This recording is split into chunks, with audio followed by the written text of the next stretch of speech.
Bonjour, bienvenue dans ce module 5 pour voir le tutoriel destiné à vous aider à faire un cours en direct, voire à enregistrer ce cours, puisque les deux possibilités sont généralement offertes. Vous êtes prêts? Allez, c'est parti. Alors, plusieurs logiciels grand public existent aujourd'hui pour faire ces cours en direct, qu'on appelle aussi classe virtuelle. Ça permet à un ensemble d'auditeurs et téléspectateurs de vous suivre pendant que vous assurez votre enseignement, ce que nous avons vu dans un autre module introductif, une sorte de webinaire avec un nombre limité d'invités en général. Il faut savoir que les logiciels les plus courants, les trois que nous allons voir ici, présentent en fait une fonction d'enregistrement, ce qui vous permet en fait à partir d'une séquence enregistrée en direct en classe virtuelle de garder le support, soit pour le réutiliser et le proposer à vos apprenants pour une réécoute.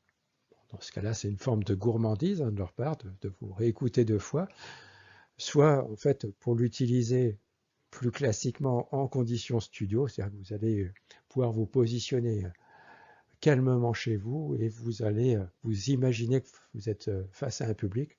Tout compte fait, ça ne change pas grand-chose, à part que vous ne voyez pas de thrombine en incrustation, et vous allez pouvoir faire votre cours et éventuellement voilà, retravailler d'éventuelles séquences si vous les jugez améliorables. On va dans ce mini tutoriel voir trois logiciels. Zoom, qui est aujourd'hui le logiciel qui, grâce à la crise sanitaire, a pris le dessus sur le marché, qui est à un prix raisonnable pour une utilisation professionnelle. Donc, l'Institut national de la kinésithérapie a pris un contrat avec Zoom. Donc, si vous faites des enseignements d'e-learning, nous vous proposerons de l'utiliser préférentiellement, mais il existe d'autres logiciels gratuits cette fois-ci, comme Skype, Jitsi et plein d'autres, qui sont également à disposition du grand public et qui globalement ont les mêmes fonctionnalités. Commençons par le logiciel Zoom, dont la licence a été achetée, louée en tout cas par l'Institut national de la kinésithérapie. Le logiciel permet en fait de faire soit un cours en direct, soit de le faire en version enregistrée, donc en fait préparé de chez soi, indifféré. L'avantage du logiciel Zoom, donc vous voyez l'incrustation ici, désolé pour la tête, on fait ce qu'on peut, vous permet en fait de converser en plein écran avec votre public. Dans ce cas-là, faites vraiment attention. Idéalement, vous devez avoir un fond neutre de manière à ce qu'il y ait le maximum de cohérence à la fois réelle et puis symbolique avec ce dont vous parlez, même si cette crise sanitaire nous a permis de voir des journalistes dans leur cuisine ou des hommes politiques. C'est pas toujours le plus facile pour aider à la concentration. Donc, si nous rentrons dans le détail de Zoom, vous pouvez voir sur la barre du bas, en fait, qui apparaît si vous faites glisser la souris sur votre bas d'écran, vous avez une fonction enregistrement. Donc à partir de cette fonction enregistrement, vous allez pouvoir, voilà, si vous cliquez dessus, suivre l'enregistrement, en tout cas avoir un voyant qui vous indique que vous êtes on the air, comme disent les journalistes radio. Toujours dans les petites fonctions assez intéressantes de Zoom, vous pouvez, en cliquant sur toujours la barre du bas, sur la partie participants, avoir la liste des personnes qui sont en fonction d'écoute. Et je vous invite à utiliser, si vous faites un cours en direct, donc en classe pédagogique virtuelle, c'est à mettre les différents participants en fonction muette, de manière à ce que vous ne soyez pas perturbé par les éventuels bruits de fond que chacun d'entre eux aura et les éventuels effets Larsen. Vous pouvez même choisir la fonction de ne pas permettre aux participants de réactiver eux-mêmes leur micro, ce qui évitera que malencontreusement ou volontairement, ils viennent participer à votre enseignement. Alors pour les fonctions de cours enregistrés ou même pour les fonctions de cours en direct, il va être intéressant d'utiliser la fonction de partage d'écran. Ça va vous permettre en fait de diffuser sur une grosse partie de l'écran votre diaporama et d'être simplement en incrustation. Alors il est nécessaire pour cela d'avoir préparé évidemment en amont votre diaporama et surtout de l'avoir préouvert dans Zoom de manière à pouvoir y accéder au moment où vous cliquerez sur la fonction partage d'écran. Ça c'est un détail important. Il faut avoir préouvert le fichier PowerPoint ou de diaporama que vous souhaitez utiliser avant de cliquer sur la fonction partage d'écran.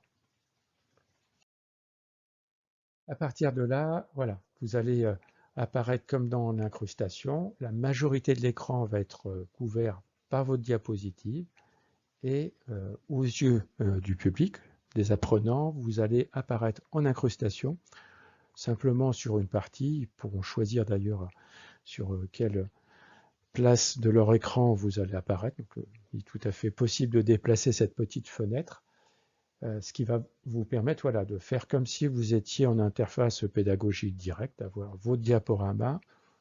Ils vous apercevront ce qui donnera en fait un aspect peut-être plus humain qu'une voix sans image. Ça reste à discuter. Et en tout état de cause, voilà, ils auront la même qualité graphique, les mêmes animations que celles que vous avez vous-même, que vous pouvez faire vous-même en direct. À la fin de la séquence d'enregistrement, de manière tout à fait automatique, c'est l'avantage du logiciel, Zoom va vous proposer de récupérer automatiquement les fichiers audio et ou les fichiers vidéo. Il va même vous demander si vous souhaitez l'enregistrer sur votre ordinateur ou se le mettre sur le cloud, puisqu'en fait chaque abonnement Zoom vous permet d'avoir un certain nombre de gigaoctets sur un cloud. Alors, les avantages de Zoom, c'est déjà sa gratuité jusqu'à 40 minutes. Donc, si vous faites des petites séquences pédagogiques ou des petites rencontres pédagogiques, vous n'avez pas nécessairement besoin d'avoir un abonnement. Il est très facile à télécharger, il se télécharge sur tous les supports, que ce soit les tablettes, les téléphones ou les ordinateurs, ce qui permet à ceux qui vont vous suivre en fait de vous suivre tout aussi bien sur leur téléphone que sur un ordinateur fixe.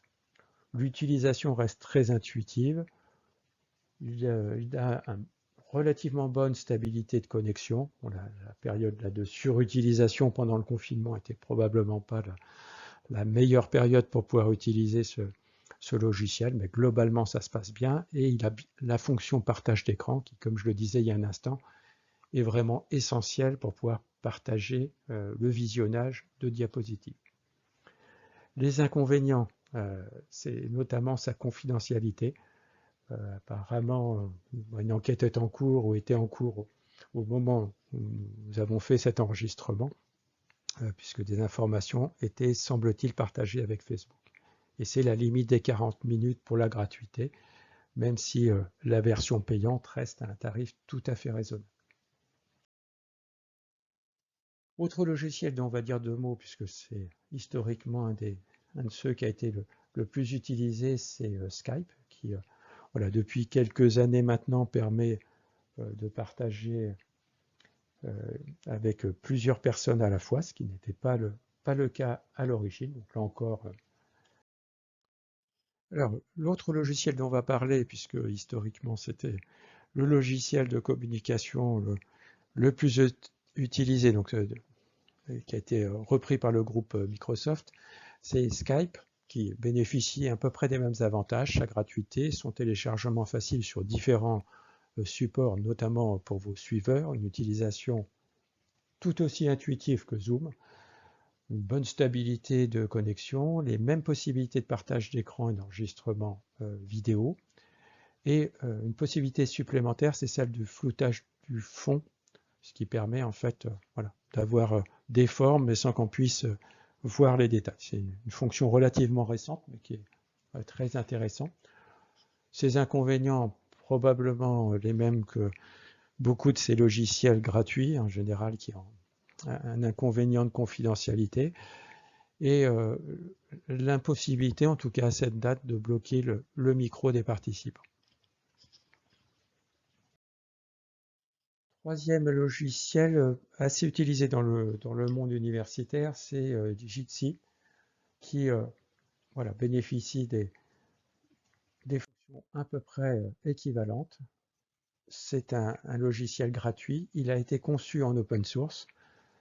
Donc voilà, pour ceux qui connaissent le principe, c'est vraiment un logiciel qui est fait pour le partage, qui va évoluer en fonction de la participation de chacun des utilisateurs, en tout cas de ceux qui pourront et voudront.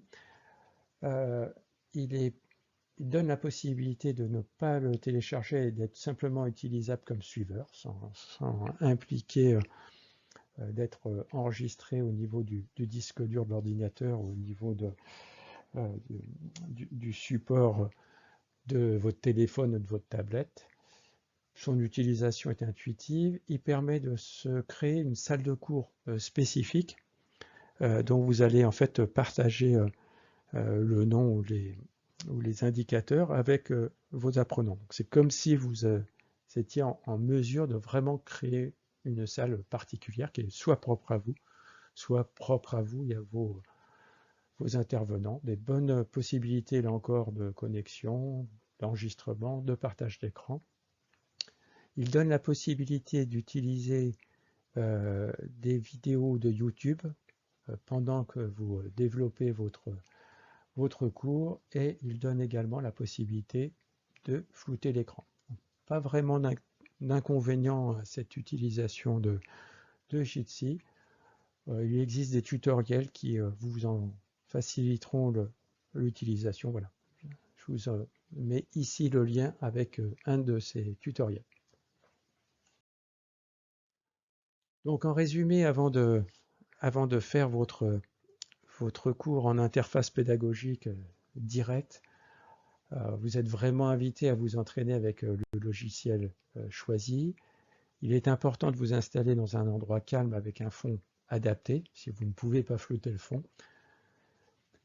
Préparez en amont tous les supports et documents que vous souhaitez projeter à l'écran, les pré-ouvrir sur votre ordinateur. Je veux dire, il n'y a rien de pire en termes de stress pour vous, mais aussi éventuellement en termes d'agacement pour votre auditoire, c'est de voir que vous cherchez, d'être obligé de couper la connexion parce que vous n'arrivez pas à retrouver vos documents. Donc, préparez vraiment calmement tout en amont, vérifiez à vide que les documents s'ouvrent bien, demandez à un ami de faire les essais avec vous. Lors des séquences enregistrées, pensez à être voilà, vraiment comme si vous étiez face au public, quand bien même voilà, vous savez que ça sera diffusé quelques heures, quelques jours plus tard. Imaginez-les, soyez vivants, utilisez vraiment tout le potentiel de votre voix. N'hésitez pas à changer de tempo, de force de voix tout au long de votre discours pour être convaincant. Et puis enfin, ne vous focalisez pas, c'est ce que j'essaye de faire là en ce moment avec les éventuels bégaiements et bafouillis. Vous voyez, il suffit d'en parler. Voilà, notamment que ça soit lors des séances synchrones, c'est pas pire que lors d'un vrai cours, et même lors des séances asynchrone. Voilà, c'est pas si grave que ça. En tout cas, ce ne sera pas ça qui empêchera une bonne qualité pédagogique. Voilà, j'espère que ça vous a donné envie de faire soit du direct, soit de l'enregistrer.